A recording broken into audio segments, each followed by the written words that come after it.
Alright, good afternoon. It's 5:35 in the afternoon of April 18. Ito na yata yung last vlog ko for today kasi magdidilim na. So nandito ako ngayon sa San Andres Municipal Hall. Medyo naka-level to, nasa mataas, highland. So ayan, mas lumakas na yung nararamdaman namin dito ng pag-ulan at saka hangin dito sa San Andres, Catanduanes. Ayan po, ito po nakikita natin yung parte ng Mount Cagmasuso, then yung Barangay Wagdas dito sa San Andres, Catanduanes. And punta naman tayo dun sa parteng yun sa kabila para makita natin yung dagat.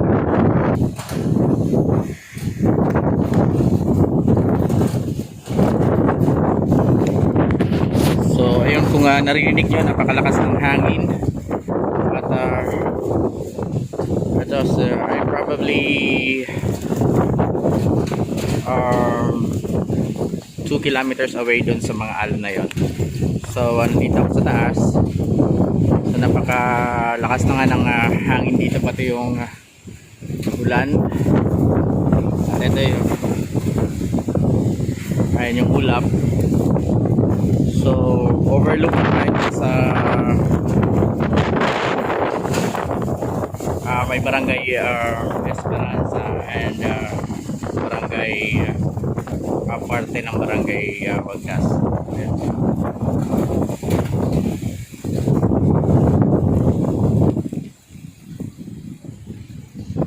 Alright, so medyo yung latest forecast at 4 o'clock in the afternoon is medyo nag-westward yung typhoon. Sana wag naman pumuntok dito sa Catanduanes. So aabangan pa namin yung next update ng Pag-asa by tonight at 11 o'clock. So sana tuluyan ng tumaas katulad ng prediction ng Pag-asa na tataas to at hindi magla-landfall. So may badya or may threat siya na mag-landfall kasi nag-westward siya, despite the prediction of Pag-asa na aakyat na siya up north.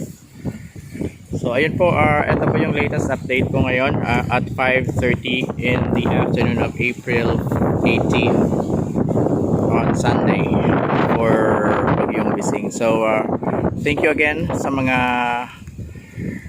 patuloy na sumusubaybay sa aking update sa bagyong ito dito sa aking YouTube account, HATV Video Avenue. If you like this video, go ahead and share it to your friends para naman malaman ng inyong mga relatives all over the world ang situation dito sa San Andres, Catanduanes, dito sa Catanduanes. So ayun, napakalakas ng alon.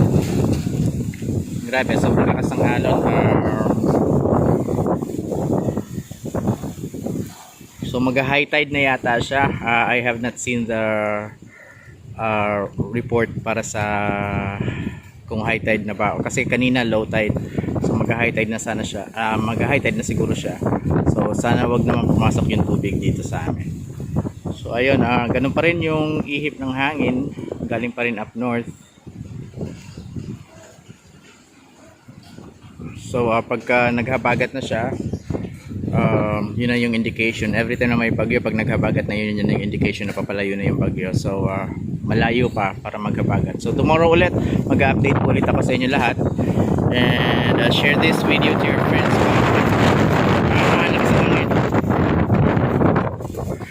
Para man malaman ng kanilang mga relatives abroad. Thank you so much for tuning in, and I'll see you again tomorrow, April 19, para sa update dito sa Bagyong Bising.